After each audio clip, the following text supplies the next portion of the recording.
A very good morning to all my dear students. My name is Shubhangi. Students, yesterday we have started our chapter number 6 of civics, that is understanding media. In that chapter we came to know what is the meaning of media and how media works, in which we have completed three headings, that is media and technology, media and money, and we have started third heading, that is media and democracy, in which we have completed our first para. So now let's see further what the heading media and democracy tells us further. So let's start. Students, जो media है वो आज के time में हमारी life में एक बहुत ही एसेंशियल रोल प्ले कर रहा है। इस पैंडेमिक के टाइम में, लॉकडाउन के टाइम में सब वर्क फ्रॉम होम कर रहे हैं, सब अपने घर से काम कर रहे हैं। हम टीचर्स आपको स्टडी मटेरियल प्रोवाइड कर रहे हैं थ्रू डिफरेंट मेथड्स और डिफरेंट वेज, ताकि आपकी जो एजुकेशन है वो सफ़र ना करे पैंडेमिक के टाइम पे। हम डिफरेंट मेथड्स से आपको पढ़ा रहे हैं, चाहे वो यूट्यूब हो, थ्रू पीडीएफ हो, पीपीटीज हो, चाहे गूगल मीट हो, वीडियो कॉलिंग हो, चाहे व्हाट्सएप वीडियो कॉल्स हो। तो ये डिफरेंट मेथड्स हम टीचर्स यूज़ कर रहे हैं। ये हम क्या कर रहे हैं, हम मीडिया का यूज़ करके ही आपको एजुकेशन प्रोवाइड कर रहे हैं, और आप यही मीडिया का यूज़ करके आप एजुकेशन ले रहे हैं। और कल हमने एक हेडिंग पढ़ी थी मीडिया एंड मनी, तो उसमें जो एक एडवर्टाइजमेंट की कॉस्ट होती है ना टीवी चैनल में, वो 1000 से 1 लाख तक होती है 10 सेकेंड के, depending on popularity of the channel and time. ये डिपेंड करता है कि एक चैनल की पॉपुलैरिटी कितनी ज़्यादा है, उसके हिसाब से ही एक एडवर्टाइजमेंट की कॉस्ट होती है पर 10 सेकेंड में। वो 1000 से लेके 1 लाख तक भी हो सकती है, सिर्फ 10 सेकेंड का रेट जो होता है। Given the role that the media plays in providing information, it is important that the information be balanced. Let us understand what we mean by a balanced media report by reading two versions of the same news event given on the next page. तो ये बताया गया है इस para में कि जो media है उसका काम होता है हमको इन्फॉर्मेशन प्रोवाइड करना, और ये बहुत ही ज़रूरी है एक मीडिया के लिए, हमें एक बैलेंस्ड वे में इंफॉर्मेशन प्रोवाइड करना। और वो इन्फॉर्मेशन बहुत एग्जैजरेटेड वे में भी नहीं होनी चाहिए, मतलब बहुत ज़्यादा बढ़ा चढ़ा के भी नहीं दिखाई जानी चाहिए, और ना ही वो कम दिखानी चाहिए। उसको एक बैलेंस मेंटेन करना बहुत ज़रूरी है, क्योंकि अगर वो कम दिखाई जाएगी तो हमको पता नहीं चलेगा कि एक्चुअल कॉज क्या है, या कोई प्रॉब्लम अगर हमारी कंट्री में चल रही है। या फिर अगर वो बहुत ज़्यादा बढ़ा चढ़ा के दिखाई जाएगी तो उससे कॉन्फ्लिक्ट्स होने के बहुत चांसेस रह सकते हैं। तो नेक्स्ट पेज पे आपको दो वर्जन्स दिखाए गए हैं बैलेंस्ड मीडिया रिपोर्ट के, तो उसको देखते हैं। ये दो दिखा रखी है आपकी, एक तो न्यूज़ ऑफ इंडिया रिपोर्ट दिखा रखी है, एक इंडिया डेली रिपोर्ट की दिखा रखी है। न्यूज़ ऑफ इंडिया रिपोर्ट की हेडलाइन है crack down on polluting factories, protesters block roads and disrupt traffic. और जो इंडिया डेली की रिपोर्ट है उसमें लिख रखा है closure of factories causes unrest. एक न्यूज़ रिपोर्ट में तो बड़ा बड़ा चढ़ा के दिखाया हुआ है कि जो फैक्ट्रीज हैं पॉल्यूशन फैला रही हैं उनको बंद कर दिया गया है, और जो प्रोटेस्ट कर रहे हैं लोग उन्होंने सड़कें जाम कर दी हैं। और दूसरी रिपोर्ट में दिखाया गया है कि नॉर्मल ये बोल दिया गया है कि जो फैक्ट्रीज कुछ प्रॉब्लम क्रिएट कर रही है तो उनको बंद कर दिया गया है।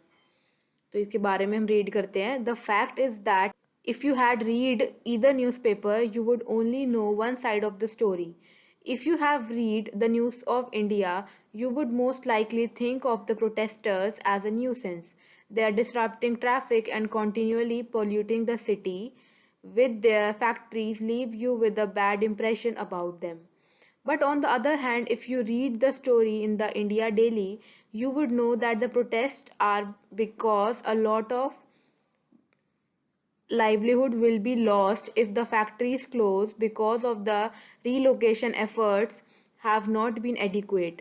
Neither of these stories is a balanced report. A balanced report is one that discusses all point of views of a particular story and then leaves it to the readers to make up their minds. अब जो हमारी news of India report है उसमें जो ये बताया गया है वो उस न्यूज़ की अकॉर्डिंग हमको ये बताया जा रहा है कि जो प्रोटेस्टर्स हैं उन्होंने सड़कें जाम कर दी है, और वो बहुत ही ज़्यादा प्रॉब्लम्स क्रिएट कर रहे हैं हमारे लिए। तो उसमें ये बताया गया है कि ये सिर्फ एक वे है बताने का, इसमें पूरी रिपोर्ट नहीं दी गई, इसमें सिर्फ ये बताया गया कि वो हमारे लिए प्रॉब्लम्स क्रिएट कर रहे हैं। और जो हमारी दूसरी रिपोर्ट है, इंडिया डेली रिपोर्ट, उसके अंदर ये बताया गया है कि जो प्रोटेस्टर्स हैं उन्होंने इसलिए प्रोटेस्ट किया क्योंकि फैक्ट्री बंद होने से उनके घर छिन गए हैं या फिर उनको बहुत ही ज़्यादा नुकसान हुआ है। उनके पास रहने की जगह नहीं है और उनके पास इनकम का सोर्स नहीं है, इस वजह से वो प्रोटेस्ट कर रहे हैं। तो दोनों ही रिपोर्ट में कोई भी बैलेंस्ड रिपोर्ट नहीं दी गई है। इसमें हमें पूरी बात नहीं पता चली है कि भाई क्या प्रॉब्लम कहाँ से स्टार्ट हुई है, उसका सॉल्यूशन क्या निकल सकता है। अगर ये बैलेंस्ड सिचुएशन होती, बैलेंस्ड रिपोर्ट होती, तो जो लोग हैं, जो रीडर्स हैं, जो ये रिपोर्ट पढ़ रहे हैं, वो अपने आप ही जजमेंट कर लेते हैं कि क्या सही है और क्या गलत है। Writing a balanced report, however, depends on the media being independent.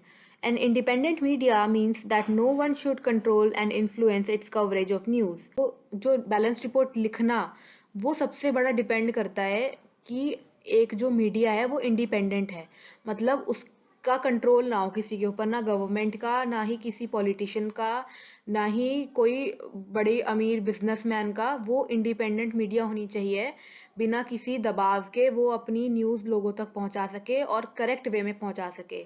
तभी लोग उसको जज कर सकते हैं कि ये सही है, गलत है, और उनको जो एक्चुअल सोसाइटी में चल रहा है या जो हमारे नेशन में चल रहा है उसके बारे में उनको करेक्ट और एक्यूरेट न्यूज़ उनको मिल सकती है तभी।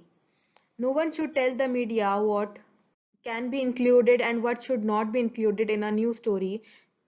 An independent media is important in a democracy. As you read above, it is on the basis of the information that the media provides that we take action as citizens. So it is important that this information is reliable and not biased.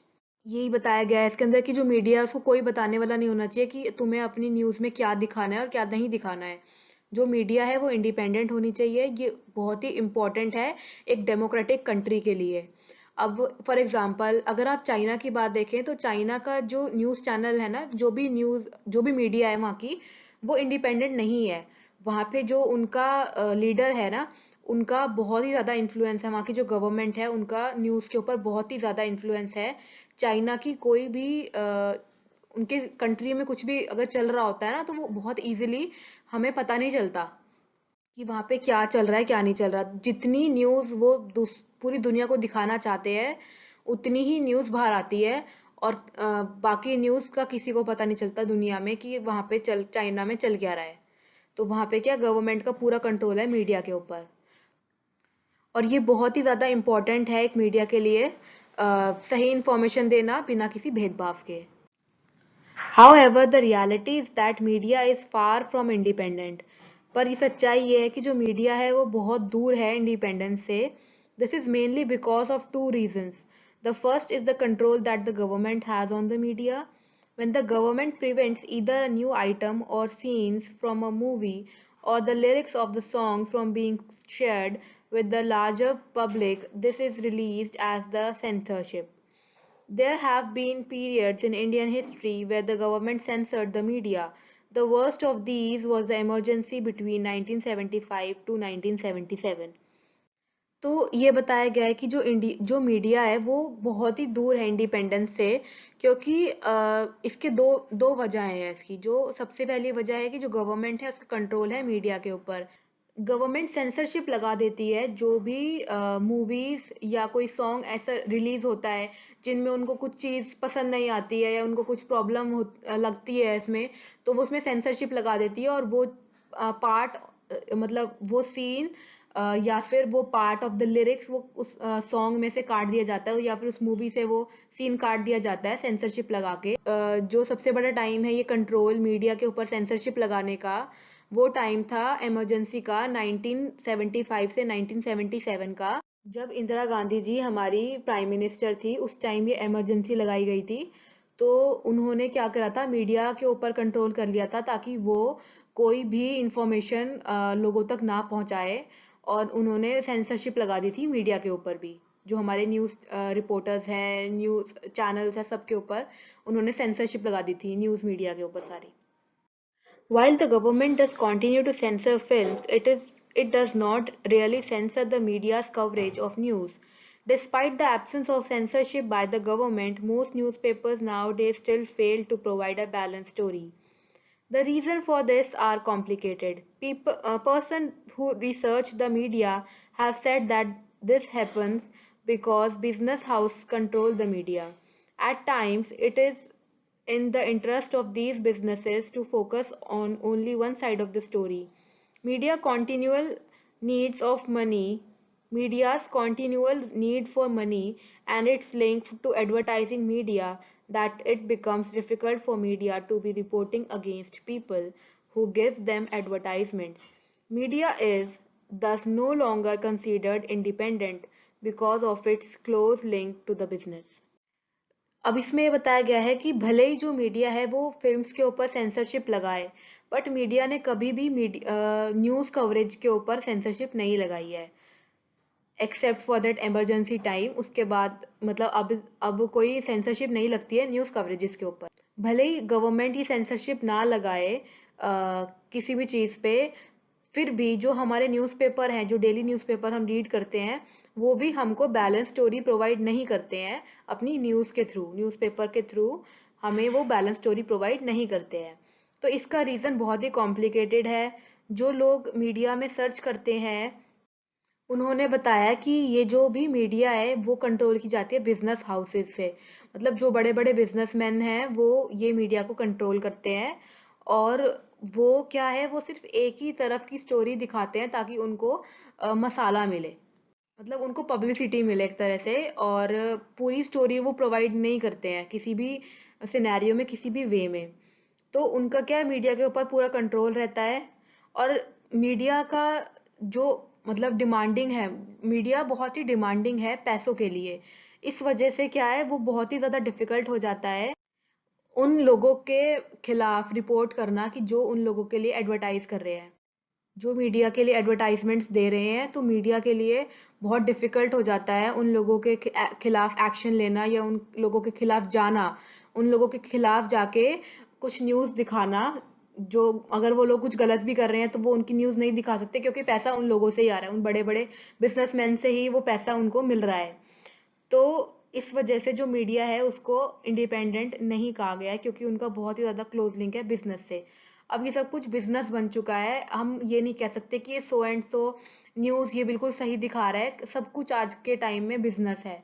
अब हमें ये नहीं पता कि कौन सा channel, कौन सी news या कौन सा न्यूज़पेपर कैसी न्यूज़ किस वे में दिखा रहा है, और वो कितनी सच है और वो कितनी झूठ है। Besides the above, the media also tends to focus on a particular aspect of a story because they believe this makes the story interesting. Also, if they want to increase public support for an issue, they often do this by focusing on one side of the story. अब ये बताया गया है कि जो हमने ऊपर discuss किया है कि वो जो मीडिया है वो एक पर्टिकुलर एक ही स्टोरी के ऊपर ना अपना फोकस रखता है, कि कॉन्टिन्यूसली देखते हैं इस स्टोरी की, अगर हम अपना फोकस रखेंगे तो ये स्टोरी को इंटरेस्टिंग बनाएगा। और यही, अगर उनको पब्लिक सपोर्ट चाहिए होता है तो वो कॉन्टिन्यूसली एक ही साइड ऑफ स्टोरी को दिखाते रहते हैं ताकि लोगों को पब्लिक सपोर्ट मिलता रहे। तो जैसे अब हमारी कंट्री में फार्मर प्रोटेस्ट चल रहा है, जो पंजाब के फार्मर्स हैं वो प्रोटेस्ट कर रहे हैं अपने राइट्स के लिए। उनको कुछ पॉलिसीज हैं गवर्नमेंट की वो अच्छी नहीं लगी हैं, तो वो पॉलिसीज को चेंज करवाने के लिए वो गवर्नमेंट से बात करना चाहते हैं कि हमको सो एंड सो पॉलिसीज ठीक नहीं लगी है, हमको इसमें चेंजेस चाहिए। तो अभी उनकी बात चल रही है, जो भी प्रॉब्लम्स वो फेस कर रहे हैं वो गवर्नमेंट तक अपनी बात पहुंचा रहे हैं। तो ये सब कवरेज हमको कौन दिखा रहा है, ये सब कवरेज हमको मीडिया दिखा रही है। हमें मीडिया बता रही है कि वहां पे क्या चल रहा है, जो किसान है, जो फार्मर्स हैं, उनकी सिचुएशन क्या है, कैसे वो रैलीज लेके जा रहे हैं, कितनी उनकी भीड़, कितनी तादाद में वो वहां पे दिल्ली जा रहे हैं गवर्नमेंट से बात करने के लिए। तो ये सब हमको कहाँ से पता लगा, ये हमें पता लगा मीडिया के थ्रू, हमको ये इन्फॉर्मेशन प्रोवाइड हुई है। जैसे कोरोना वायरस का था, कोरोना वायरस चल रहा है, हमें कैसे पता लगा इसके बारे में कि कोरोना वायरस चाइना से आया है और इस कंट्री में इतने केसेस हैं या इस कंट्री में इतने केसेस हैं। तो ये क्या बर्निंग टॉपिक्स हैं हमारी कंट्री में इस टाइम जो चल रहे हैं। तो ये सब हमें कहाँ से पता लगा, हमको ये इन्फॉर्मेशन कहाँ से मिली, ये हमको मिली मीडिया से। तो मीडिया एक बहुत ही इंपॉर्टेंट रोल प्ले करता है हमारी लाइफ में, हमको इंफॉर्मेशन प्रोवाइड करने का, ताकि हम अपने देश और विदेश के बारे में जान सके कि उसमें चल क्या रहा है और उसको जज कर सके कि सही क्या है और गलत क्या है. So students, today we'll do only till here, and if you are having any query regarding till here, you can ask me in the comment section, and we'll discuss further tomorrow. So thank you so much students and have a nice day.